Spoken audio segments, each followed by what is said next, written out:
Ada, serius. Ada. Oh, ada, udah. Nah, nih. Ngomong nih. Ini sebenarnya nggak beda jauh sama yang kemarin. Ya, ini aplikasinya tuh sebenarnya aplikasi bangunan utama pada Bandung Wayogi. Masih sama ya. Nah, tapi topik pembahasannya udah agak sedikit berbeda. Yang pertama itu ada skema layout sama fungsi bendung. Yang kedua masih sama, head regulator, flow regulator, serta pengoperasian. Nah, ini untuk skema layout dan fungsi bendung. Nah, fungsi bendung yang ada di desa kita ini, fungsi utamanya buat mengalirkan lahan irigasi. Seperti informasi yang ada di kanan nih. Jadi digunain buat menyuplai air irigasi pada lahan seluas 75 hektar. Dengan berapa air debit sungai yang ada, yang aktual ada di sana itu 922 liter per detik. Sedangkan untuk yang diambil sejauh ini hanya sampai 500 liter per detik. Jadi sisanya yang nggak keambil itu 422 yang mengalir ke hilir dia. Nah, terus di tempat tersebut itu direncanain mau dibuat bendung. Nah, perencanaan pertama untuk pembuatan bendung itu harus yang pertama tahu analisis elevasi sawah tertinggi sama kehilangan tekan. Nah, dari data yang ada, elevasi sawah tertinggi itu 700 mdpl kayak gitu ya. Nah, terus tinggi air di sawah itu 0,1 meter. Setelah kehilangan tekan itu bisa dilihat. Jadi kehilangan tekan itu dibagi ke beberapa bagian ya. Ada intake ke primer, ada bagian yang alat ukur, terus ada yang akibat kemiringan saluran dan sebagainya. Hingga ketinggian elevasi mercu bendung yang didesain, yang direncanakan akan dibangun itu 701,2 mdpl. Ini ya, berarti di sini nih yang direncanain itu di elevasi sekian, 701,2. Nah, lalu kalau misalnya kita membangun mercu bendung setinggi 701,2, berapa ketinggian muka airnya? Karena pasti ya kalau misalnya suatu sungai dikasih bendung, muka airnya bakal naik. Berapa kenaikan muka airnya itu tergantung pada debit banjir rancangan. Nah, seperti yang dijelasin Pak Prastowo minggu lalu, debit rancangan buat irigasi itu 100 tahun. 100 tahun. Makanya di sumber jurnalnya itu dikasih beberapa perbandingan kayak gitu. Ada yang curah hujan rencananya, bukan curah hujan, sorry.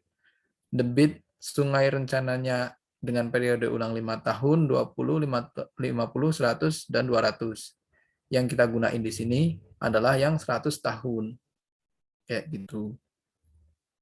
Nah, terus untuk tinggi mercu bendungnya sendiri seperti yang kayak kemarin, itu adalah hasil pengurangan dari tinggi elevasi mercu bendung rencana dengan elevasi dasar sungai. Sehingga tinggi mercu bendungnya 1,70 meter. Nah, dari sini kita bisa tahu berapa head atau ketinggian air pada bendung. Nah, karena fungsi bendung ini sendiri kan sebagai head regulator. Nah, di head regulator yang terbangun inilah kita tahu tinggi muka air di atas mercu. Tadi kita pakai debit rencana 100 tahun. Datanya itu ini, 139,246. Langsung di sini aja. Nah, terus selanjutnya kita tahu data pengukuran dari jurnal itu energi total hilir hulu itu 4,469 meter. Jadi 4,49 meter itu HE ini. Terus lebar mercu bendung efektif itu 6,5. Tinggi bendung tadi kita udah dapetin 1,7 meter. Nah, langkah pertama yang kita harus cari buat menentukan tinggi muka air di atas mercu bendung adalah mencari velocity head. Rumus velocity head itu sendiri luas bendung. Ini luas bendung. Kita cari luas bendungnya terlebih dahulu, terus kita baru tahu velocity head yang rumusnya itu debit rencana 100 tahun dibagi luas bendung. Jadi velocity head yang dihasilkan 0,615 meter ini.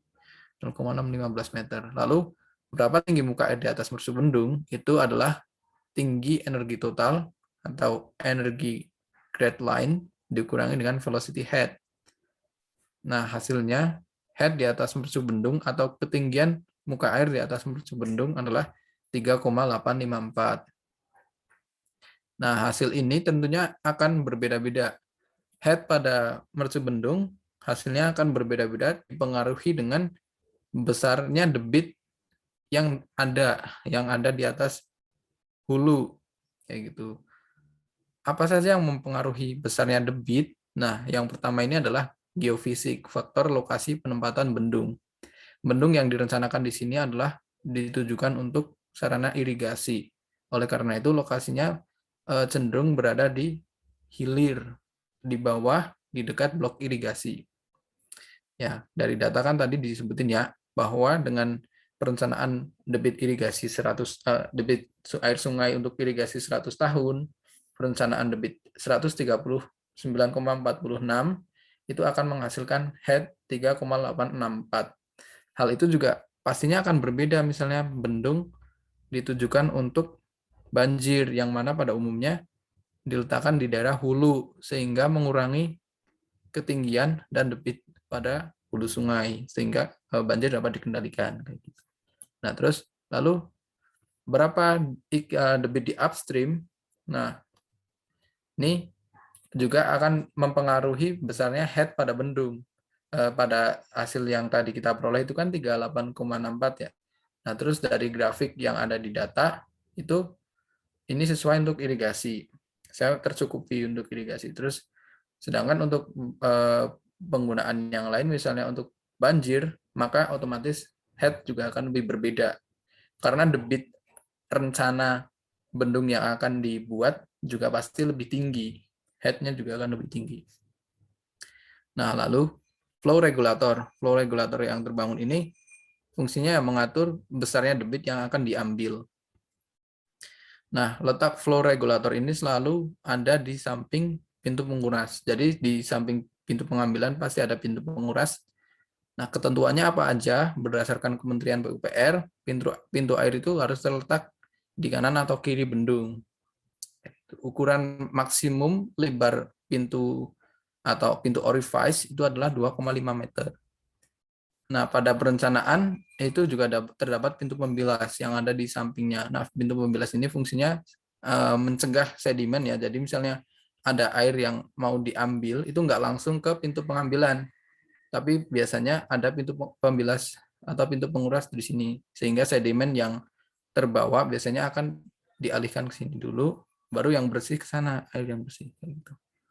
Nah, ketentuannya apa dari Kementerian PUPR harus terletak pada 60 derajat sampai 70 derajat. Terus tinggi ambang pengambilan. Nah, tinggi ambang pengambilan pintu airnya itu antara 0,1 sampai 0,5 meter. Lalu tadi kan kita tahu tuh berapa hektar sawah yang akan dialiri, yaitu 75 hektar. Terus berapa debit yang akan diambil? Itu 500 liter per detik. Lalu berapa sih tinggi pintu yang harus dibuka sehingga itu terpenuhi kayak gitu. Nah, makanya di sini aku tulis nih berapa tinggi bukaan pintu yang harus dioperasikan bergantung pada dimensi dan head. Itu.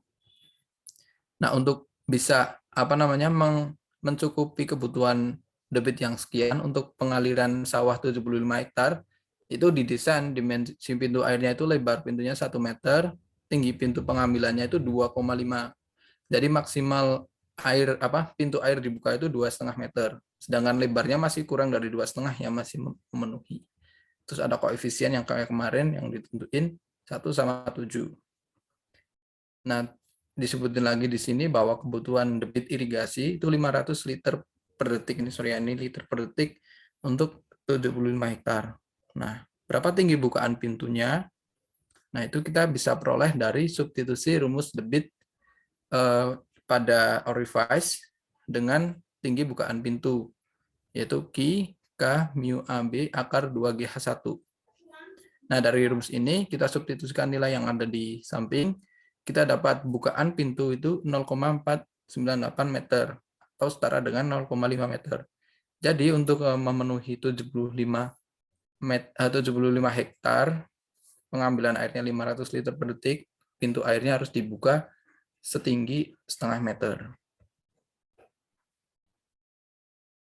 Nah, lalu bagaimana pemenuhan kebutuhan debit oleh head dan flow regulator? Ini masih sama kayak yang kemarin ya, karena harus ada hubungan debit dan kedalaman. Kalian juga pastinya masih ingat ya yang ini.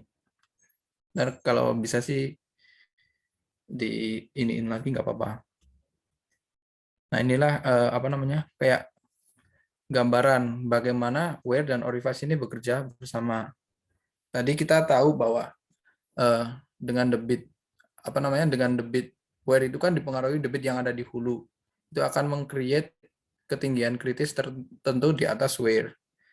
Nah, ketinggian tersebut juga akan berpengaruh ke besarnya head yang ada di orifice. Lalu gimana misalnya terjadi perubahan, misal dari musim hujan ke kemarau, ini misal debit turun 15 meter per detik, hanya turun 0,16 meter, 0,18 meter. Berapa debit orifice yang turun itu cuma 0,8 meter kubik per detik kayak gitu. Jadi kalau nggak penjelasannya bisa dikasih gini. Pada musim kemarau, pada musim penghujan, yang ini ya berarti ya, debit yang ada di hulu itu 29 meter kubik per detik misal. Nah, saat itu ketinggian kritis di atas weir itu 0,5. Nah, dengan ketinggian kritis tersebut, debit orifice itu 1,86 atau sekian lah. Sedangkan pada saat musim kemarau, debit turun, debit yang ada di weir turun menjadi 15 meter kubik per detik. Berapa head yang ada di atas weir, ketinggian kritis yang ada di atas weir pada saat musim kemarau, itu 0,32 misalnya. Nah, 0,32 ketinggian kritis itu akan menghasilkan 1,1 meter kubik per detik debit yang ada di orifice. Gitu. Udah.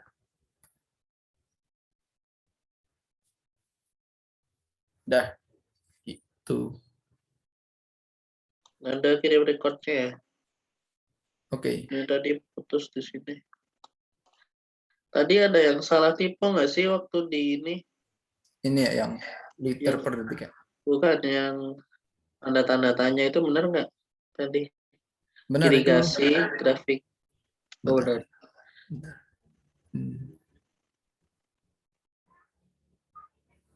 Liter per detik mana ya tadi ya? Oh. Ini maksudnya aja. Iya, itu benar.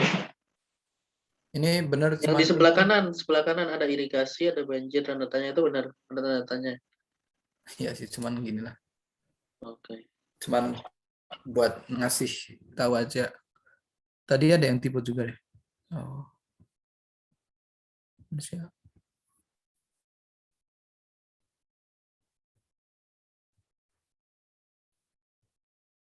Oh ini ding, kayaknya ding.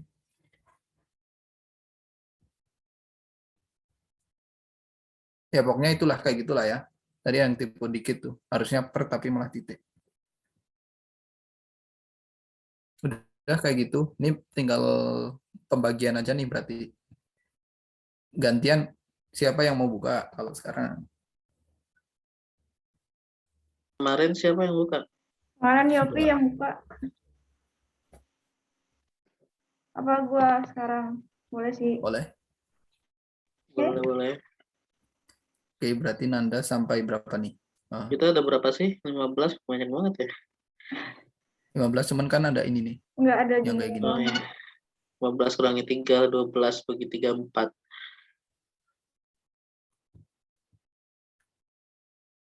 Nanda sampai 6 ya. Sampai 6. 5 nggak sih Nanda? 6. Oke, berarti 7 sampai 9 gua ya. Oke. Terus Riza sampai selesai. Ntar dicatat dulu. Sabar. Aduh. Nomor 1 slide berapa? 1 sampai 6. Slide 1 sampai 6 Anda. Slide 7 sampai 9. 7 sampai 9 Yopi. Slide 10 sampai. Sampai 10 habis. sampai Wah, kok selesai. banyak banget sih? 11. Gue Enggak 3 doang nggak sih? itu Yopi tambahin aja. Kalau enggak ya udah Yopi berarti 8 sampai 11. Oh, Hah? gue 8 sampai 11. Lo Yopi 12. 8. Yopi 8 sampai 11. Terus Lo Anda 12. 1 sampai 7. Hah? Ih, gimana Ini sih? mah nggak usah dihitung, Ja. Udah. Iya, berarti gini, 12 sampai 1 sampai 6 Nanda. Ya. Selain 7 sampai 11 Yopi. Ya. Benar. Lo 12 Tapi sampai Yopi 3. sekalian 12 aja gak sih? Lo berarti ini dong. Dikit banget, Ja. Berarti gimana? Ini aja lo. Nih, 12. Gue 12.